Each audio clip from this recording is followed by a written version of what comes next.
सर्दी स्टार्ट होते ही मेरी मम्मी ये लड्डू जरूर बनाती थी और अब जबकि मैं खुद मम्मी हूँ तो मैं अपने बेटे के लिए बनाती हूँ। इस लड्डू में इस्तेमाल हुई सारी चीजें तासीर से बहुत ही गर्म होती हैं, साथ ही साथ शरीर को ये बहुत ताकत भी देती हैं। तो बस आप टॉडलर को भी दे सकते हैं, बड़े लोग भी खा सकते हैं। रोज एक लड्डू खाएं और इस ठंड में शरीर को ताकतवर रखे, साथ ही साथ गर्मी से भी भर के रखे। बहुत ही बेसिक चीजों से बनके ये तैयार हो जाता है। ज्यादातर चीजें तो हमारे घर पे ही मौजूद है, हो सकता है एक दो चीजें मार्केट से लानी पड़े, बस थोड़ा सा टाइम टेकिंग होता है, जो कि आई थिंक सारी लड्डुओं में ही थोड़ा टाइम तो लग ही जाता है। तो चलिए इसे बनाना शुरू करते हैं। सबसे पहले हमें ड्राई फ्रूट लेना है। आप अपनी चॉइस का कोई भी ड्राई फ्रूट ले सकते हैं। मैंने 100 ग्राम गोंद लिया है और मेरे पास क्योंकि ये वेइंग मशीन है तो मैं तौल रही हूँ।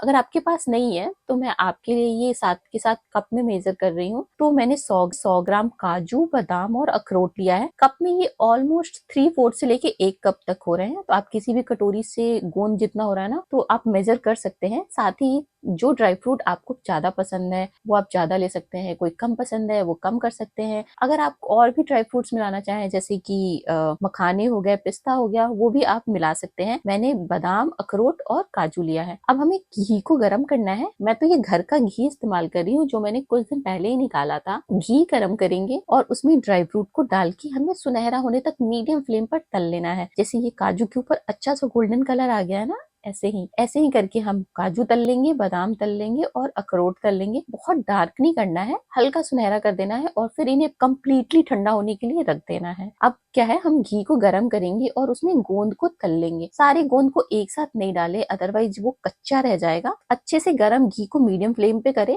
और थोड़ा थोड़ा सा गोंद डालते हुए उसे हम क्या करेंगे कि तलते जाएंगे और निकालते जाएंगे। जैसे ही आप गरम घी में गोंद डालोगे ना, वो ऐसे मुरमुरा की तरह बड़ा बड़ा सा हो जाएगा, फूल जाएगा और बहुत ही हल्का हो जाएगा। आप उसे हाथों के बीच में भी मसल सकते हो। बस ऐसे हो जाए तो हम उसे निकाल लेंगे और सारी गोंद को बारी बारी तल के साइड में रख लेंगे। मैंने ये 1 मुट्ठी के लगभग किशमिश भी डाला है। आपको नहीं पसंद हो आप मत डालो, ऑप्शनल है। और उसे भी निकाल लिया है। ये 2 चम्मच मैंने पंपकिन सीड डाला है। पंपकिन सीड में बहुत हेल्दी होता है, इसमें मैग्नीशियम होता है, गर्मी भी देता है, बॉडी के लिए बहुत अच्छा होता है। तो इसे भी तल के निकाल लेंगे। आपको नहीं डालना है मत डालो, या फिर आप इसके साथ सनफ्लावर सीड भी डाल सकते हो। अब मैंने इसमें आटा फ्राई कर रही हूँ, थोड़ा सा घी और डाला है और आटा जो है ना वो भी वेट में लगभग उतना ही है। मतलब आप समझ लो कि 100 ग्राम गोंद था ना, तो ये आटा जो है ना वो 130 ग्राम के लगभग था, सवा कप। अगर एक कप ड्राई फ्रूट लिया है तो सवा कप आटा लिया था मैंने। और लो टू मीडियम फ्लेम पर हमें आटे को भी धीरे धीरे रोस्ट करना है और उसे निकाल लेना है। आप जब आटा रोस्ट करोगे तो ये आपको पता चल जाएगा, उसमें कच्चापन ना रहे, इसके लिए आप धीमे फ्लेम पर उसे अच्छे से धीमे धीमे फ्राई करो। जब आटा फ्राई हो जाता है ना तो एक बहुत ही अच्छा सौंधा सौंधा सा स्मेल आने लगता है। जैसे हम हलवे के लिए नहीं करते हैं वैसे फ्राई करना है और इसे निकाल के बाहर रख लेना है। इसे भी ठंडा होने के लिए हम रख देंगे। और अब इस कढ़ाई में मैंने आधा कप जो है वो डेसिकेटेड कोकोनट लिया है। आप चाहो तो जो ड्राई कोकोनट आता है ना उसको भी बारीक बारीक काट के या घिस के इस्तेमाल कर सकते हो, पर मेरे पास डेसिकेटेड कोकोनट पड़ा था तो मैंने वही इस्तेमाल कर लिया है। इसे भी हम ड्राई रोस्ट करेंगे और निकाल लेंगे। अच्छा, इसमें मैं एक चीज एक्स्ट्रा डाल रही हूँ, ये खसखस जो मेरी मम्मी इस्तेमाल करती थी, इसे मैंने 2 बड़े चम्मच लिया है। खसखस की तासीर जो होती है ना वो भी गर्म होती है, साथ ही ये लड्डू में एक अलग सा ही स्ट्रॉन्ग फ्लेवर आता है ना, नटी सा, वो ऐड करता है, गर्माहट भी देता ही है। अच्छा, खसखस को फ्राई करते समय ये ध्यान में रखें कि कढ़ाई जो है ना बिल्कुल साफ हो, उसमें घी बिल्कुल नहीं हो, अदरवाइज खसखस जो है उसमें चिपक जाएगा। गोंद ठंडा हो गया है, इसे आप चाहो तो मिक्सी में ग्राइंड कर सकते हो, पर मुझे थोड़े से बाइट बाइट वाले अच्छे लगते हैं। तो किसी कटोरी से ना हम इसे मैश कर लेंगे। इस तरीके से आप मैश करो कि बहुत आसानी से हो जाएगा। किसी कटोरी, ग्लास, आप किसी भी चीज से मैश कर सकते हो। तो इसे मैश करके साइड में रख लेना है। ड्राई फ्रूट एक बार अच्छे से ठंडे हो जाएंगे तो हम इसे पीस लेंगे। अच्छा, ध्यान रखिए कि ड्राई फ्रूट अच्छे से ठंडे हो जाएं, अदरवाइज वो ऑयल छोड़ेंगे। अब हमें मिक्सी को पल्स मोड पे चलाना है। अगर आप लगातार चलाओगे तो ड्राई फ्रूट ऑयल छोड़ देगा और पेस्ट बनने लगेगा। तो एक बार चलाएंगे, बंद करेंगे, चलाएंगे, बंद करेंगे, बीच बीच में मिक्स कर लेंगे।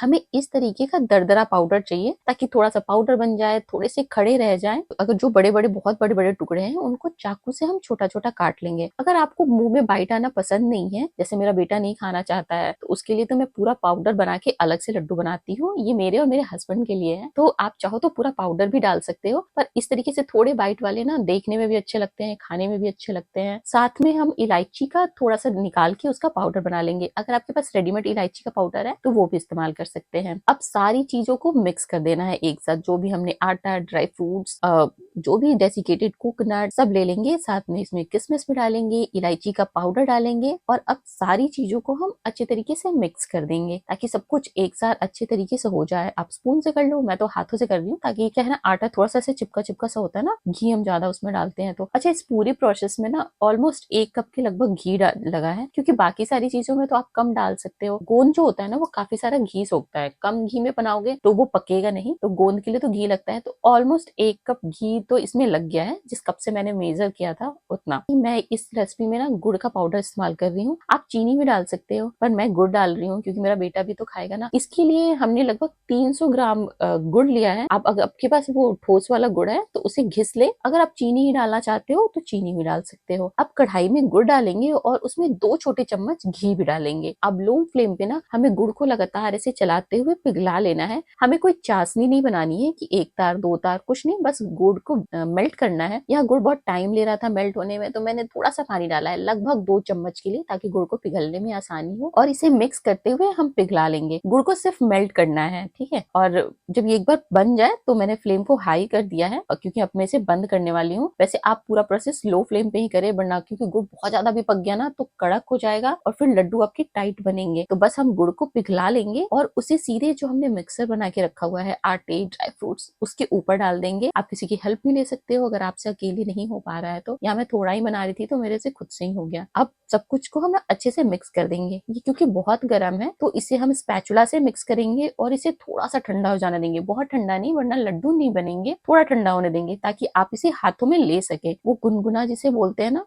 ल्यूकवार्म, वो ठंडा होने के बाद इसके लड्डू नहीं बनेंगे। और इसमें डालते ही जितने हमने घी डाले थे ना, वो सारे घी भी पिघल जाएंगे, जो लड्डू को बाइंड करने में हेल्प करेगा। अच्छा, थोड़े से खसखस को ना मैंने साइड में रख लिया था और थोड़ा सा लड्डू में मिक्स किया था, हाफ हाफ। तो अब लड्डू को हम बनाते जाएंगे और उसे खसखस में रोल करते जाएंगे। ये सिर्फ डेकोरेशन के लिए है। अगर आप ऊपर से नहीं रोल करना चाहते हो तो आप सारा खसखस अंदर भी डाल सकते हो। और यहाँ मेरा बेटा आ गया है टेस्ट लेने के लिए कि कैसा बना है। मैंने पूछा कैसा बना है, वो कह रहा है बढ़िया बना है। तो बस अब लड्डू बांधते जाएंगे, उसमें रोल करते जाएंगे और हमारा ये बहुत ही स्वादिष्ट और बहुत ही हेल्दी, गर्मी से भरा हुआ, ताकत से भरा हुआ लड्डू बनके तैयार हो जाएगा, जिसे आप आराम से 2 महीने तक एयरटाइट कंटेनर में पैक करके रख सकते हैं। खुद खाइए, अपने बच्चों को खिलाइए। बाहर रहते हैं हॉस्टल, उनको भी पैक करके दे सकते हैं क्योंकि ये जल्दी खराब नहीं होता है। आराम से आप इसे स्टोर करिए। आप फ्रिज में रखने की जरूरत नहीं है, आप बाहर स्टोर कर सकते हैं। तो अगर आज की रेसिपी आपको पसंद आई हो तो प्लीज लाइक करिए, अपने जानने वालों के साथ शेयर करिए और हाँ, मेरे चैनल को सब्सक्राइब भी करिए। Thank you.